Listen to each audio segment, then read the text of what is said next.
Good evening from London, wrestling fans. I'm your host, Ben Allison, and today, well, I completely botched the intro for the first time in a while, but today is Sunday, and you guys know what that means. It means that we are reviewing AEW Collision, and if you're wondering why I'm slightly thrown off or whatever, I'm just in a great mood, and I'll tell you guys why. It is because Arsenal today won 6-0 against West Ham. A fantastic day. I'm thrilled. And now tonight, the Chiefs are gonna win the Super Bowl. Clark's not on the show today as he's going to a party to watch it. But instead, we have the 3 UK guys here to discuss last night's AEW Collision instead. And it's certainly going to be a fun one. Let me kick things off by introducing somebody who I think had a bit of a good night last night. Soul, how are you? Dead by looks things. Yeah, so you know who I am. Next guest, please. I'm not work. I'm not functioning at the moment. Next person, please. A prime podcast guest.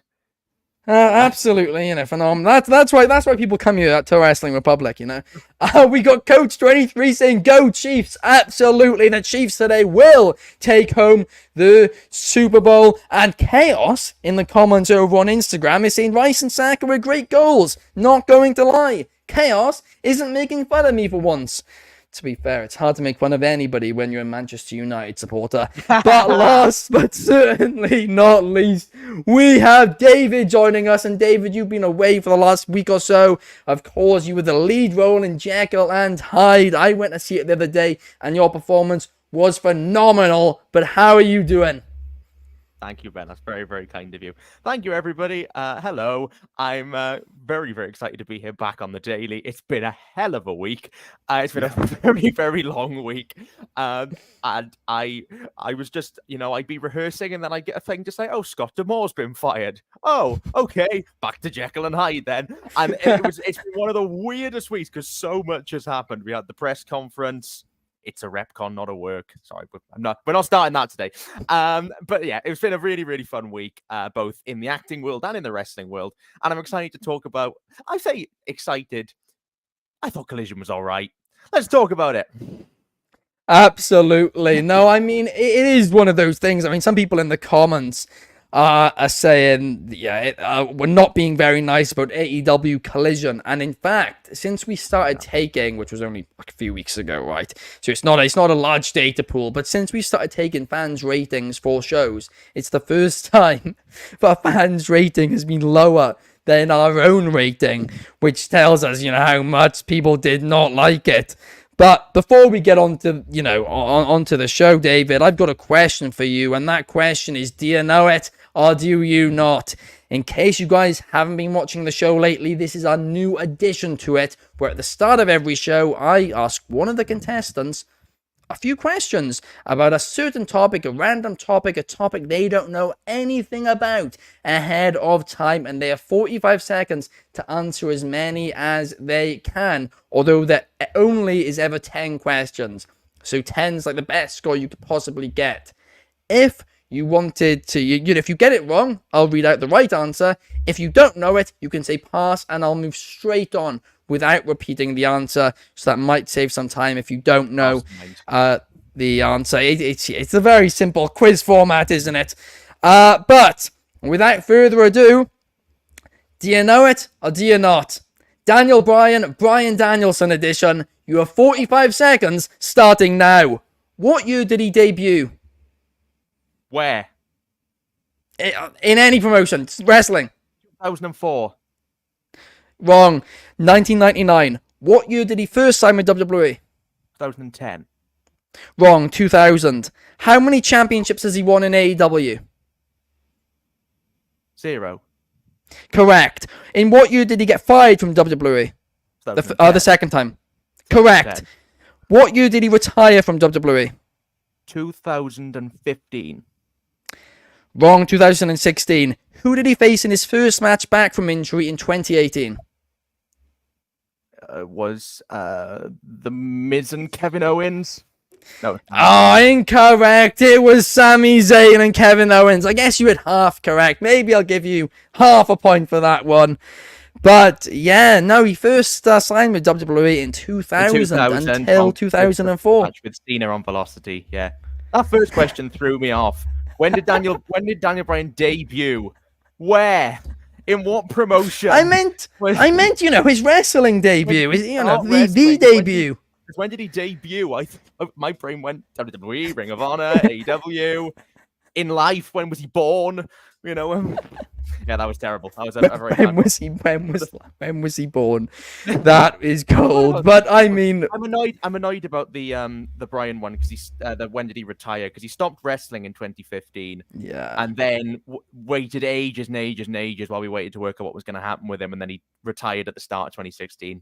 Damn, that's annoying. Oh well. Chaos still can't get over those old Sunday fun days we used to do, because he's saying in the Instagram comments that I screwed you over there, that it's a conspiracy.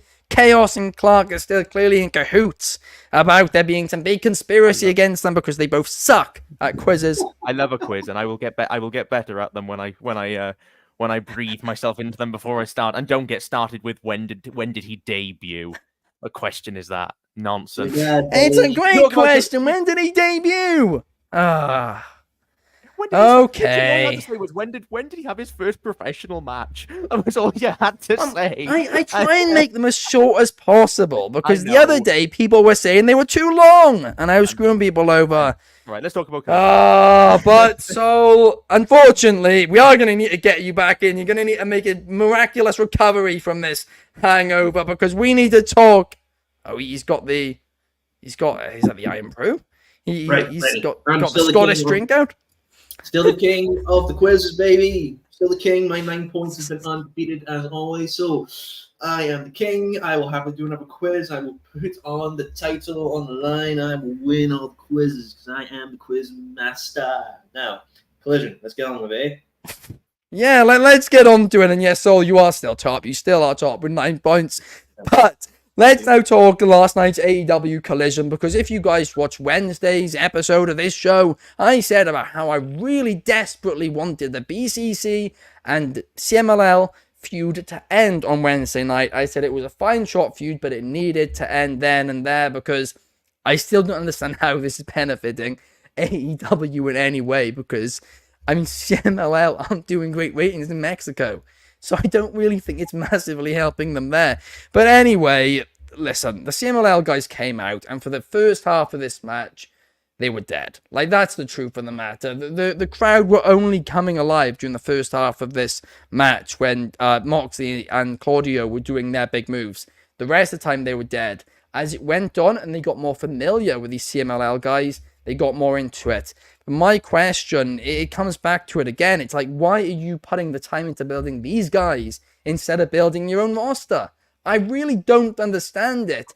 I mean, at the end, obviously, I guess we're moving on from it now. We're moving towards FTR. That's exciting. But I think this was one match too many. What do you think, Sol?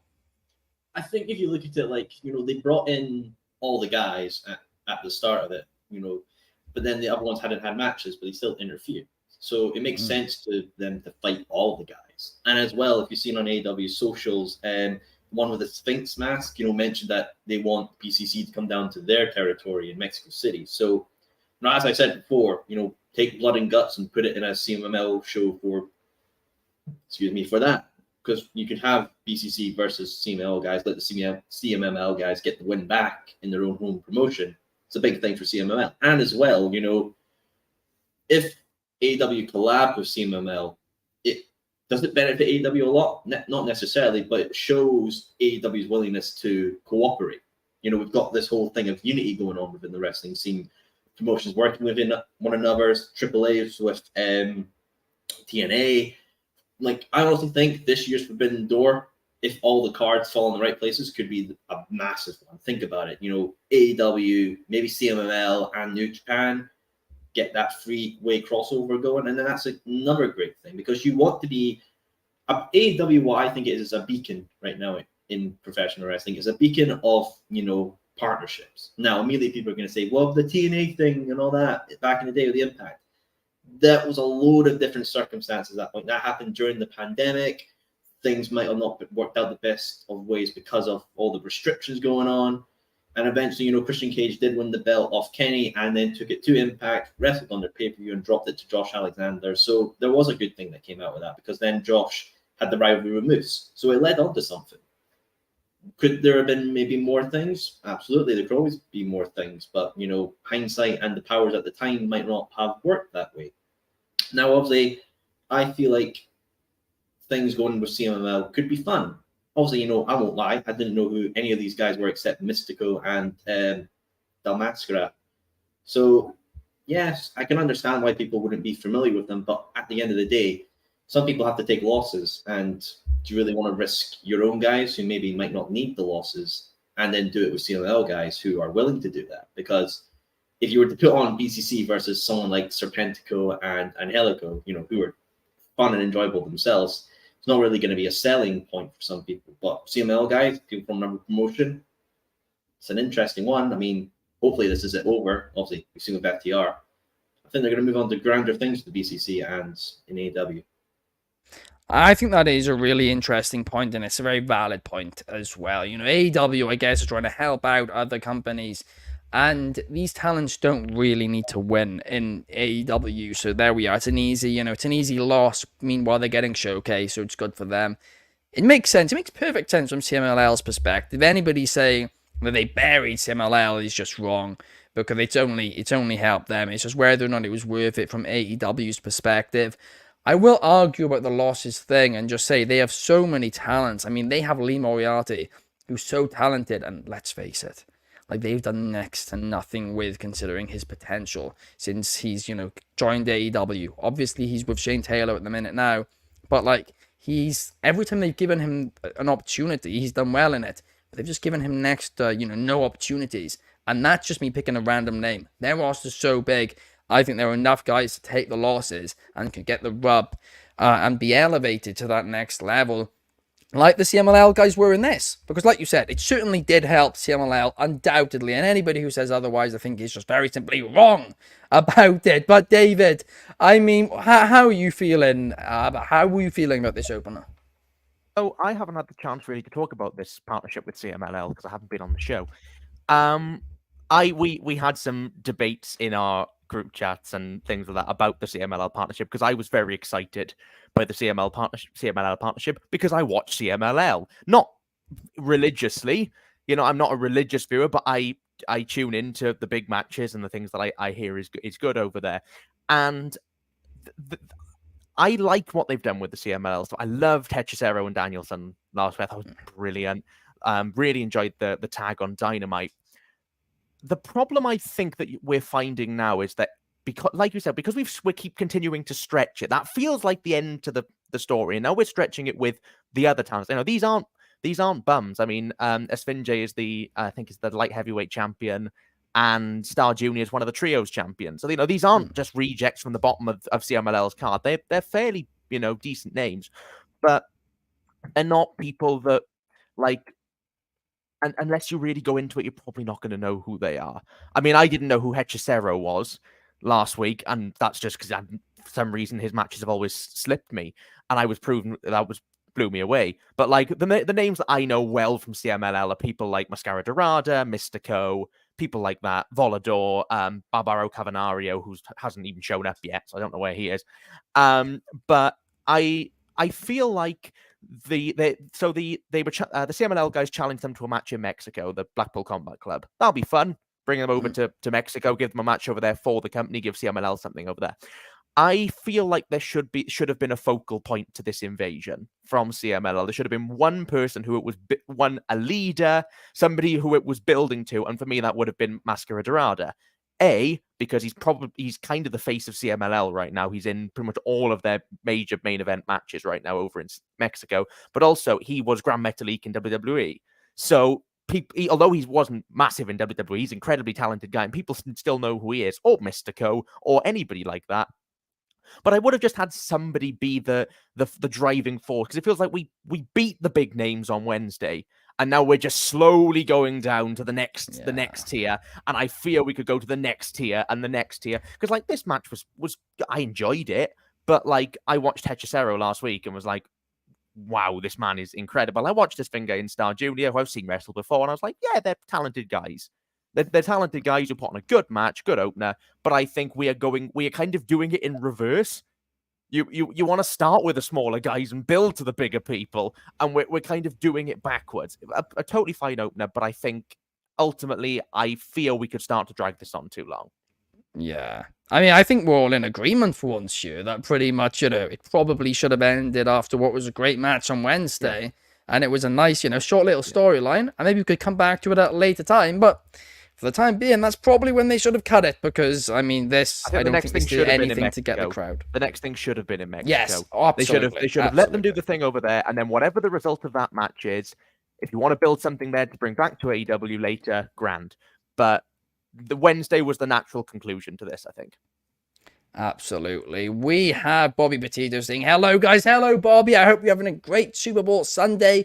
We have Coach 23 saying, when you have a forbidden door open all the time, the value starts to diminish slightly. And I'm not going to disagree with that. Like, I'm not going to. At least it's, a different forbidden door. It's not like they're just all coming in from New Japan. Now it's CMLL too. So it is different. But I do agree that the more you open it, the less special it feels. But let's now move on. And Soul, I want to get your thoughts on this, right? Because, of course, a guy who I think all of us have, become a bit of kind of fans of lately, ever since Chaos started doing that dance, and then it really did catch on. Chaos was a fan of it before anybody else was, and now everybody's doing the Daniel Garcia dance. But of course, Daniel Garcia took on Shane Taylor, defeated Shane Taylor in a decent enough match. I mean, I don't know how many people particularly cared about the match itself, and I think this was the issue with this episode. But what they did care about was Daniel Garcia. This is somebody who, like, a year ago, he was, like, the AEW hardcore fans were cheering for him because they knew he was a good wrestler. But, like, he was getting next to no crowd reaction. And it sucked because this guy was so good. But fast forward a year, this guy's getting some of the loudest reactions in the company. And it's all because of this, like, dance he started doing. And then he started, telling a story. Matt Menard on commentary as well. I mean, all of this stuff added to it. But he is now just super over. And later on, we'll get into, of course, what happened later on in the show with him. But what did you think about this match against Shane Taylor, Sol? I thought it was solid. Very, very solid. I've seen Shane Taylor's stuff on the Instagram. They do this exclusive interviews afterwards. And the man's got passion and desire. So, I mean, you can see it. He absolutely loves what he does. But Garcia as well. Right, before I need to talk about something negative that I really hate with this. Oh. Really, absolutely hate. I hate his Titantron to death. I mean, I hate it. Like, why didn't they do this colorful Skittles thing when he was like the sports entertainer guy? Because I like the previous one that was like metallic and red and like that. That's serious. I can't take him seriously with that Titantron. I'm sorry. It's absolutely dreadful. But Garcia himself.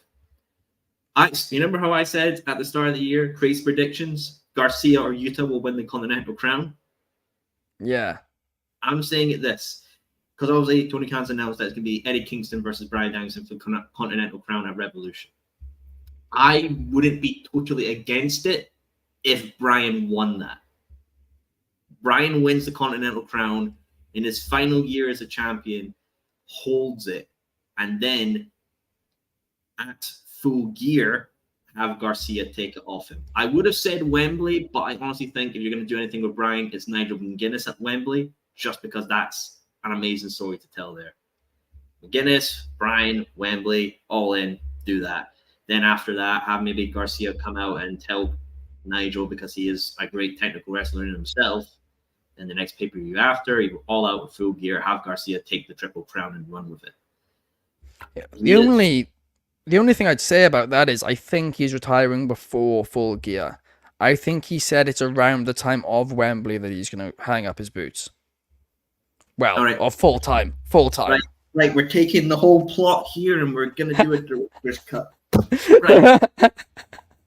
Have Eddie Kingston retain at Revolution, then at All In have Eddie Kingston with the Continental Crown versus Daniel Garcia in a kind of a passing of the torch moment, old to young, and let Daniel Garcia groove his hips up the way with 3 belts around it, and you can have that as a figure, ringside exclusive.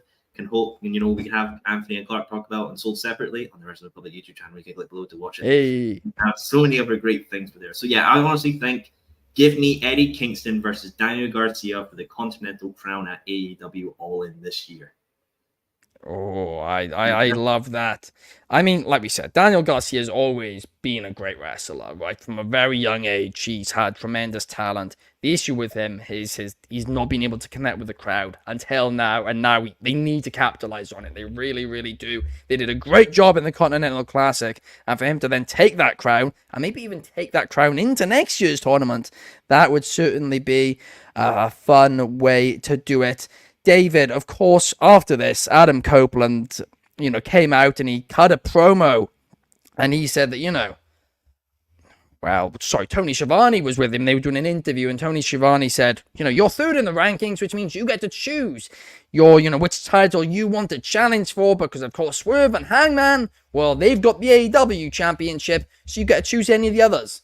And then Adam Copeland goes, well, I can't choose the Continental Crown because that match is confirmed already. So not the Continental Crown. I can't choose the International title because that match is confirmed already. The Continental Crown kind of, has other things going on. And that's what he said that was confirmed already as well. And then it's like, so the only one I can go for is Christian Cage. It's like, hang on a second, right? I know they don't want to take these ranking system, super seriously. But I think they either need to or they just need to abolish it. Again, because listen, I don't mind the ranking system. I've said it before and I'll say it again. The ranking system should be different for each title. It should be a separate thing. You should choose which title you want to go for and there'd be a ranking system for that. Because this made no sense. He's third. He can choose any title apart from the AEW Championship, apart from the fact he can't choose any title because they all have other plans. So then the one he's gone for is the international one, not the international one. There's too many titles. The TNT one that Christian Cage holds. And of course, from a story perspective, that makes sense. I don't have an issue with it from that perspective. But it's like they've just made this ranking system just pointless. And then Daniel Garcia comes out and he's like, you're above me in the rankings, but I want a shot. And now they're going to do a match to find out, his next challenger. And I don't mind that part as much. Copeland obviously wants to be, fighting, not a champion, but, a fighting guy in AEW. But this ranking system, it just feels completely pointless to me, David. What do you think? The ranking system should have been for the world title and nothing else. That's the fix. Because look, I'll be honest with you, didn't cross my brain when I was reviewing it. The rankings didn't even come into my head. When I reviewed the segment, I thought Copeland was very good. I didn't take it the way that you took it. I just took it as him saying, well, Cassidy's got Roddy, as in to say we know he's going for Cage anyway. So it didn't feel out of the blue in the story perspective. So it didn't twig my brain, to be honest. At the time, but because I actually thought Garcia was on the ranking. I thought he might have been because he's won a lot recently. In fairness, that is true. So and then I went on later. I was like, oh no, Takeshita's on the rankings though. Takeshita's entered now at number 5. But yeah, I mean, I thought Garcia was very good in this segment. I liked the back and forth between Garcia and Copeland. I thought that I'm really excited for that match next week. I think that Copeland did a very good job of putting Garcia over in this and then saying, it being very friendly until Copeland's got that little bit of edge in his eye, where it's like, you're not gonna take the food off my family's table. That was a great line. Yeah. I really like Copeland in it. I like the fact that he's not blue-eyed babyface Copeland that he was for a little bit. I like the fact he's embraced it because he's always better when he's darker, when he's more angry and grumpy. He always has been his whole career. You know, he's always been better as the bad guy. And while I don't think they're going to turn him heel yet anyway, I think they like him where he is now, particularly with the Christian Cage story that they've got going on. I think that what they're doing with him is very good right now. And the same with Garcia. I really like the Garcia and Taylor match because I love Shane Taylor and I love Garcia. But I think that it was I said in my review, it was an efficient and effective segment to get me to the match next week.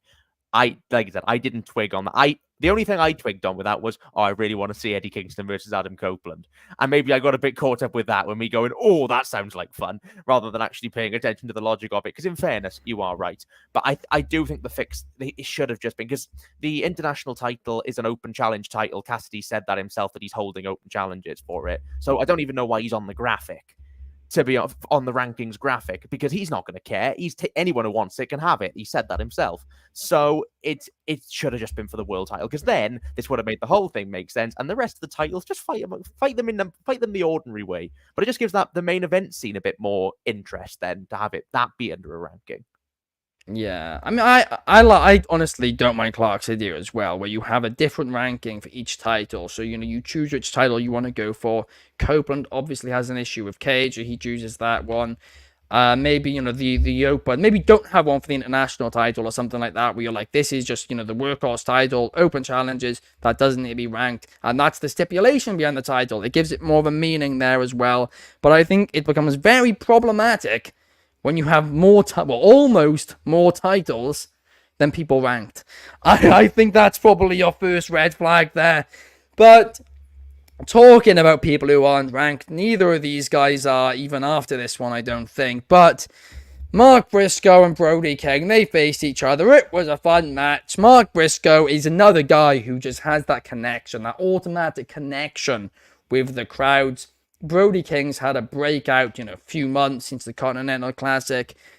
And there was there obviously was a story here. There was. But, and the post-match angle I really liked with Julia Hart as well. But, again, it just kind of felt almost filler, dare I say. Maybe if this opened the show, it would have felt more important. But, Saul, what did you think about it?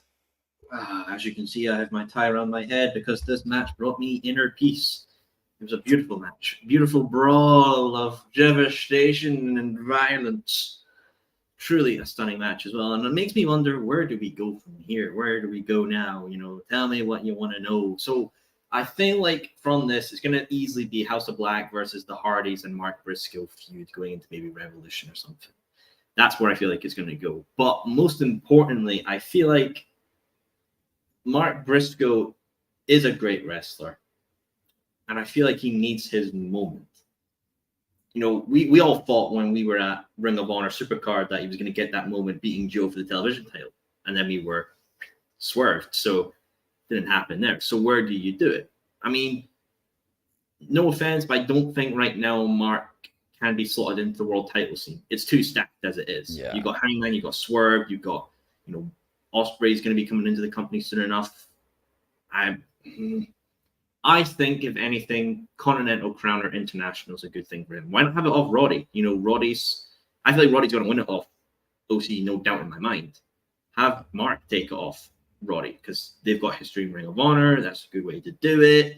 You can maybe then have a feud out of it going with Wardlow to get it back in the Undisputed Kingdom.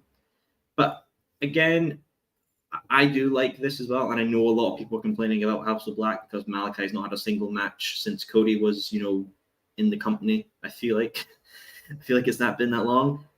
I do like Malachi Black as well, honestly, but it's not like he's not been wrestling at all. He's appearing on television, and his promo game is still as good as ever.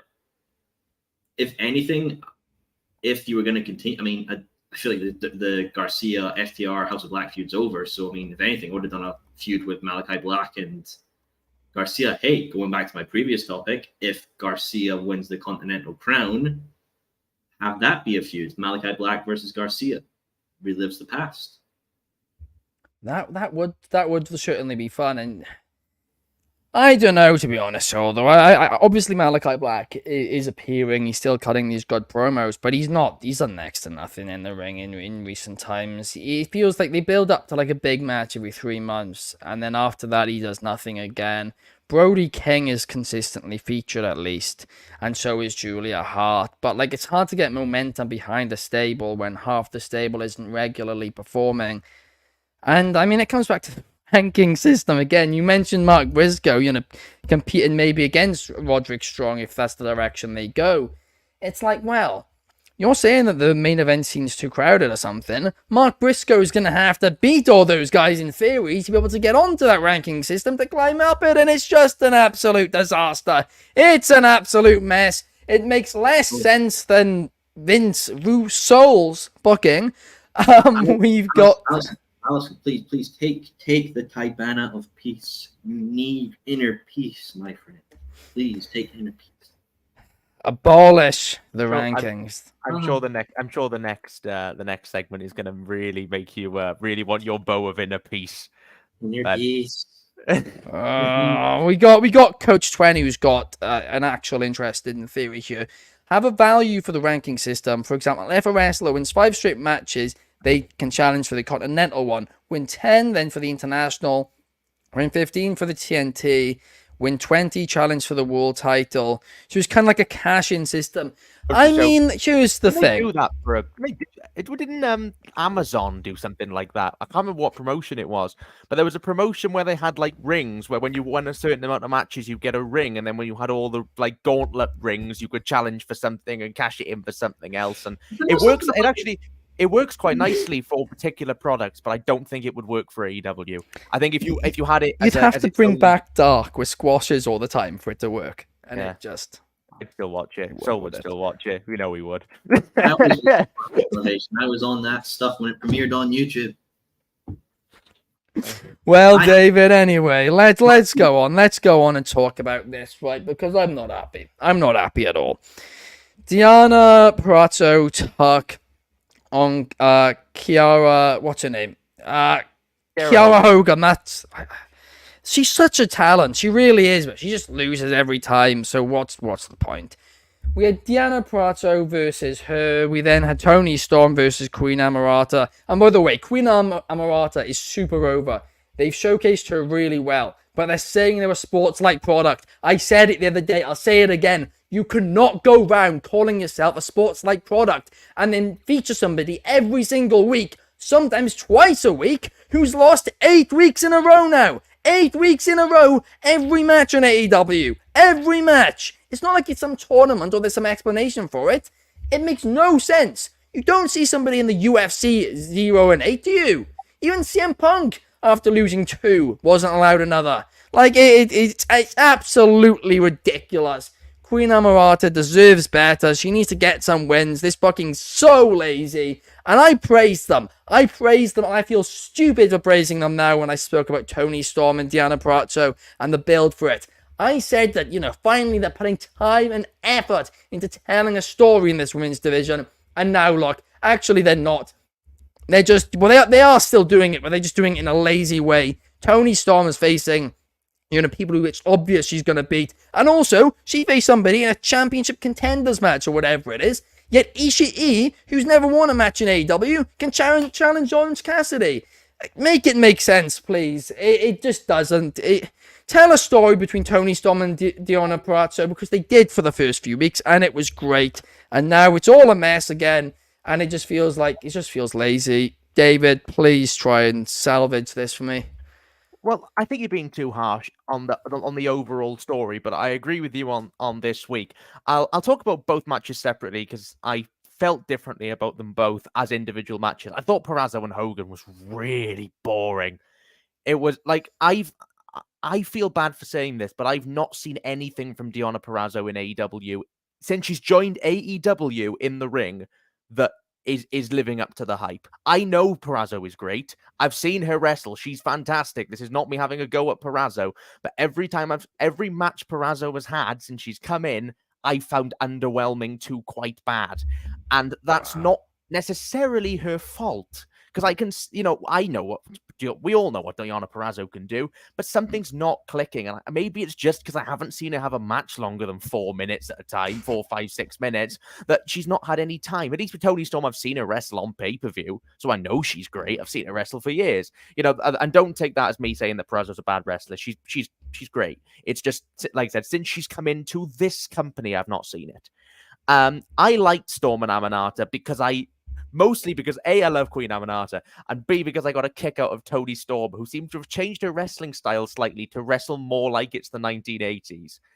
Like her whole, and look, I am an obsessive Toni Storm fan, and I will love everything she does. So bear this in mind. But like the physicality stuff, I just think she's literally chameleonic with this character, and I think she's doing a fantastic job with it.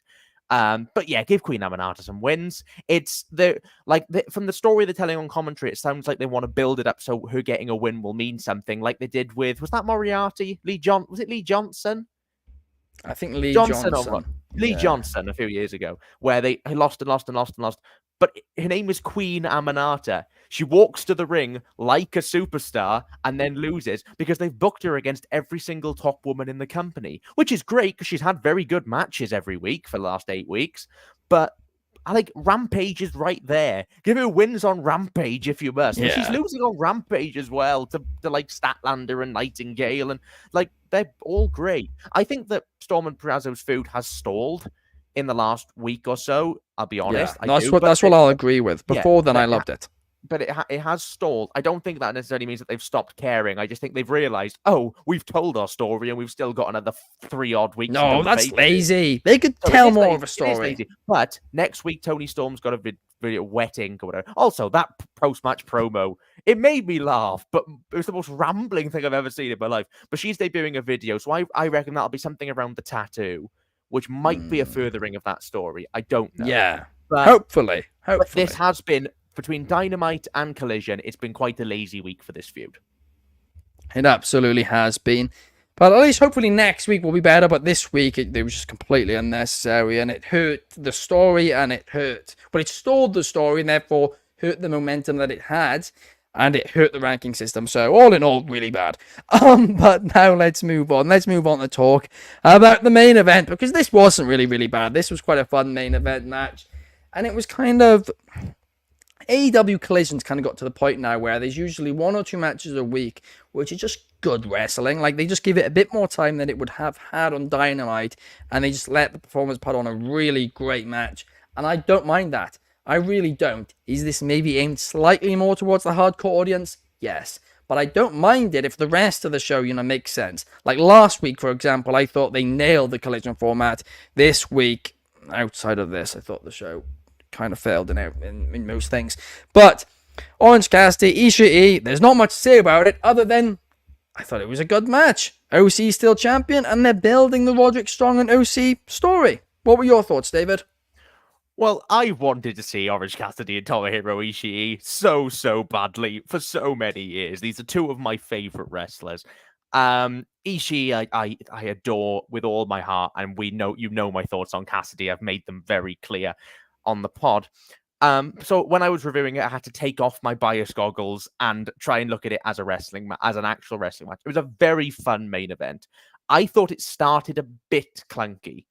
Not bad, not bad, but I felt like they were finding because they're very, very different body types, very different wrestling styles. They needed to get that chemistry, which kind of hurt the match a tad early on. Also, Tomohiro Ishii is not having your picture-in-picture ad breaks, because we got to the picture-in-picture ad breaks and the action just stopped. It was like the picture-in-picture ad was just headlocks, and it was like Ishii going, nah, if the TV audience aren't seeing it, I'm not doing it.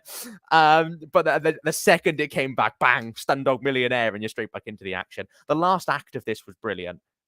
Just really, really fun. Exactly what you want. I think it might have been better if you put it in front of like a GCW crowd or somebody who would just check, because the crowd were surprisingly quiet for these 2 guys, considering, it's Cassidy. I don't think they knew who he is. They haven't told the AEW casuals who he really is. That's fair. I know, but it's Ishii. I love Ishii.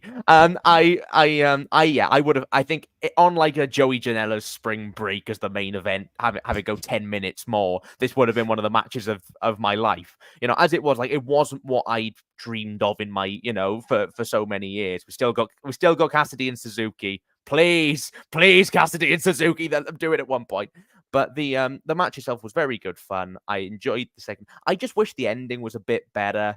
Like the roll up felt a bit like these are two of the most like these guys did so many fun, innovative spots through the match. To end it with a roll up was that's boring. It's really it's another roll up. Roll ups kind of like WWE. Remember when WWE went through a craze about every match ending a surprise roll up? Oh, yes.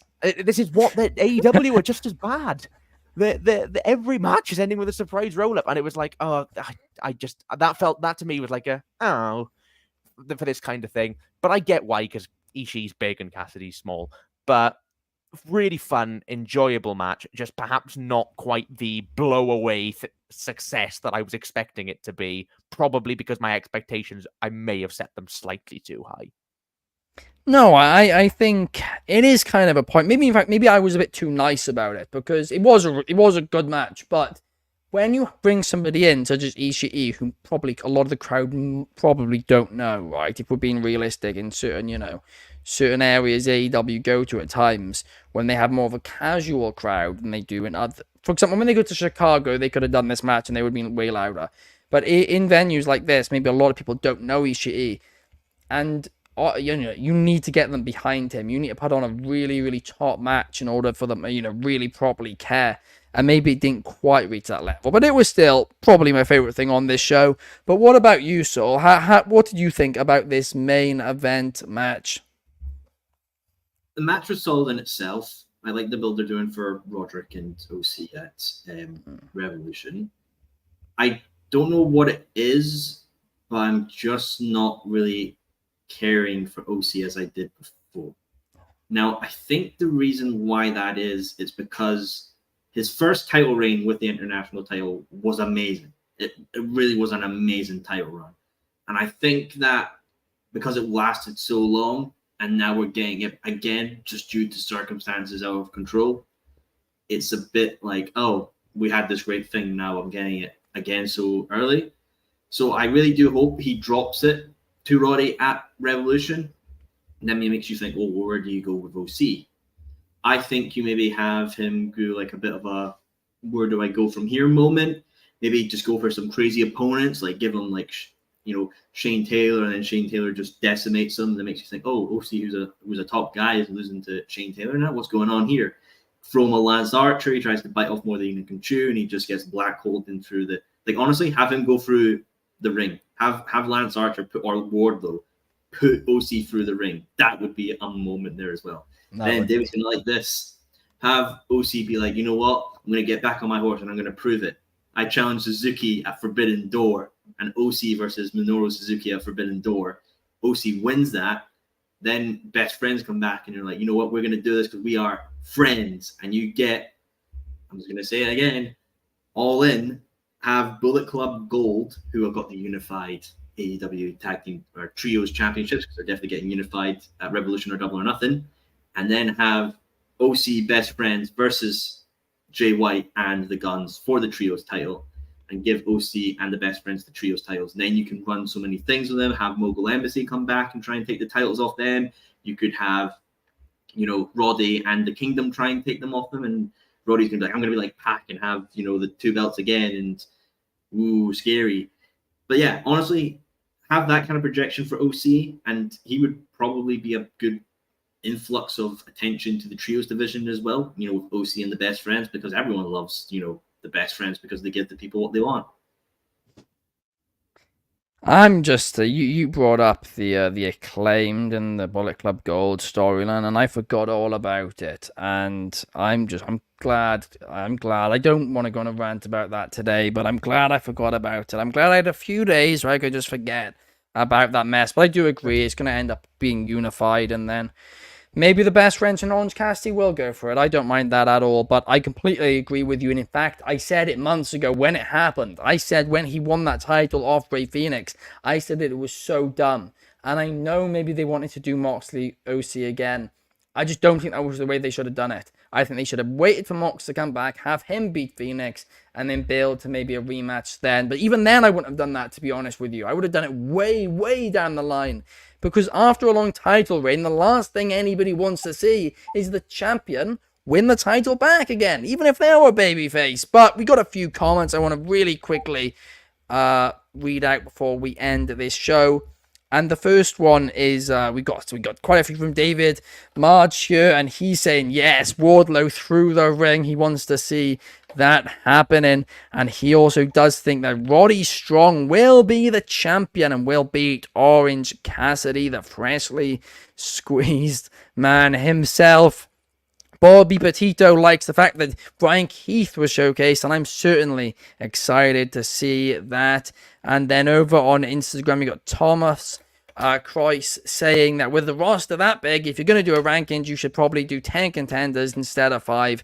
I mean, I think you should do 10 contenders per title, but that's going to get into an even bigger discussion, and we don't have time for that today. But if you do want to see more from us, then in about half an hour, 45 minutes, there will be a new interview up on the Wrestling Republic YouTube channel, because I will be interviewing the Progress Wrestling co-owner, Lee McAteer, about the new Progress Wrestling and Defy merger. It's the talk of the independent wrestling world this week, and we find out quite a few interesting developments in that interview, so make sure to check it out. It'll be on in about 45 minutes on the YouTube channel. I just need to get it uploaded to get a thumbnail made real quick. But guys, thank you so much for tuning in. If you're on Spotify, please leave us a cheeky 5 stars. On all the other platforms, like, subscribe, all that good stuff. Thank you to Soul, thank you to David for joining me here today, and we will see you guys tomorrow for Mailbag Monday. Peace! And the Chiefs are winning the Super Bowl. See you guys.